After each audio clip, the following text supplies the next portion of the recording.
These young girls are still missing. Of remembrance for 7 innocent little girls, 6 of whom disappeared without a trace. Has emerged, which sheds light on who one of South Africa's most notorious alleged criminals really was. It's the 16th of January 1990, and the South African police are about to move in on a very dangerous criminal. The home of Gert Van Rooyen and Joey Harhoff has been under surveillance, and police have been looking for the right moment to swoop in and arrest them.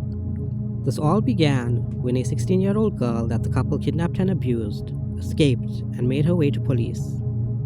She was now in safe hands, and all that was left to do was hold the couple accountable for their crimes. Sadly, this would never happen. Realizing that the escaped victim would turn them in, Gert Van Rooyen shot and killed Joey Harhoff and then killed himself, ending the reign of terror. While normally this would be a happy ending, with 2 criminals dead and a victim getting away alive. However, police would soon find that there were a number of other victims left unaccounted for. Search of the bodies of the missing victims of the convicted pedophile Gert Van Rooyen. A 16-year-old girl was abducted by a middle-aged blonde woman in Pretoria. Gert Van Rooyen had started his crime spree long before he met Joey Harhoff. One of his earliest recorded crimes was stealing a car, which he then drove from Cape Town to Pretoria to visit his dying mother. He was sent to a reform school for this. However, it didn't help. He was later convicted of stealing motor spares and clothing. Despite his early crimes, it seemed that Gert had turned his life around. He married a woman named Aletta and had 6 children with her, all while he earned a legitimate living running a construction business with his 2 brothers. All seemed well. However, it wasn't long before Gert's criminal urges once again returned. In 1979, he abducted 2 girls aged 10 years old and 13 years old. He took them to a dam near Pretoria, where he assaulted them, ordered them to remove their clothes, and then molested them. He released the girls the next day and was sentenced to 4 years in prison. Unfortunately, prison wouldn't change him, as he already got a taste of what he wanted. In 1983, Gert and Aletta divorced, and in 1988, he started dating Joey Harhoff. This would be the start of his worst crimes. But for many, this property serves as a horror story and a bitter reminder of the 6 girls who were kidnapped by Gert Van Rooyen. And it is commonly believed that Gert used Joey to lure young girls towards him. On the 1st of August 1988, 14-year-old Tracy Lee Scott Crossley disappeared near Johannesburg. She was seen by witnesses climbing into a Volkswagen Beetle outside of a shopping mall in Cresta. On 22nd December 1988, 12-year-old Fiona Harvey of Pietermaritzburg disappeared.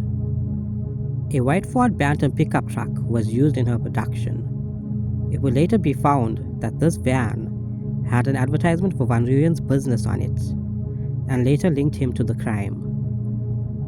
On the 7th of June 1989, 12-year-old Joanne Horn of Pretoria also disappeared. In July of 1989, 16-year-old Janet Delport of Durban disappeared. She was abducted from a shopping mall by a blonde woman. She was later found wandering around, distressed but unharmed. On the 22nd of September 1989, 11-year-old Odette and 12-year-old Anne-Marie, both from Kempton Park, also disappeared. On 11th January 1990, 16-year-old Joanne Busen of Pretoria was abducted.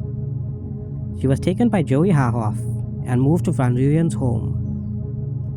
There, she was handcuffed, drugged, and assaulted before being locked in a cupboard. However, she managed to escape and alert the police. Van Rooyen's secret was exposed when the 7th girl, Joan Boysen, escaped and alerted police. Upon learning that Joanne had escaped, it is believed that Gert didn't want to go to prison. Using a .22 revolver, he shot and killed Joey, He then shot himself with a .357 revolver. After their deaths, police started the investigation, and using both witness statements and forensic evidence, was able to link all of the victims I mentioned above to Gert and Joey. However, they would never find any of the victims. Which leaves us with one question: where exactly are the girls now? Before we discuss where the girls may be, I'd like to thank you for watching and ask that you consider subscribing to the channel and liking the video. I'll be posting new videos every week, so please leave any topic that you would like me to cover in the comments down below. They were linked to the kidnapping of 6 young girls in the late 80s. Now, the most common theory at the moment places the bodies of the girls in the KwaZulu-Natal coast. Gert Van Rooyen and Joey Harhoff often took holidays to the Wombats and Mdloti, both on the KwaZulu-Natal coast. Many people believe that this is where they hid the bodies. While a set of bones belonging to a young child was found in the area in 2007, it was never confirmed to be any of the victims, and police have not released any further information. However, it is possible that the bodies were dumped in the ocean. If this was done, then the currents could have swept them under the ocean or anywhere in the world. One of the scariest theories people currently believe is that the girls were kidnapped as part of a satanic ritual. It is long believed that Gert Van Rooyen and Joey Harhoff were actually a part of a cult that worshipped Satan, and that they took the girls to be used as sacrifices. While there hasn't been any real evidence of this, a popular South African psychic did claim that she spoke with one of the victims. According to the psychic, she had spoken to Anne-Marie and found out that the girls who were kidnapped were at peace now.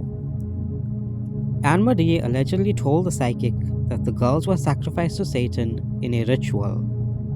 However, they felt no pain during the ritual as they were all heavily drugged. While for many of us, a claim like that would be hard to believe, there are those out there who believe that psychics can speak to the spirits of people who have passed on. Finally, the last theory that has been gaining some popularity is that the girls were trafficked. Human trafficking within South Africa has been becoming more and more prevalent. However, it doesn't mean that it didn't happen in the 1980s and the 1990s. If these girls were trafficked, it would mean that they were transferred out of the country and to places in the world where they could be sold. However, like the previous theory, there is no evidence to support this. Unfortunately, this case remains unsolved, and the locations of the missing girls may never be discovered. However, there is at least one good thing that we can take from the situation, and that is that both Gert Van Rooyen and Joey Harhoff didn't live long after their crimes. If you found this video informative, please subscribe for more, as I will be posting on a weekly basis. Until then, thank you for watching.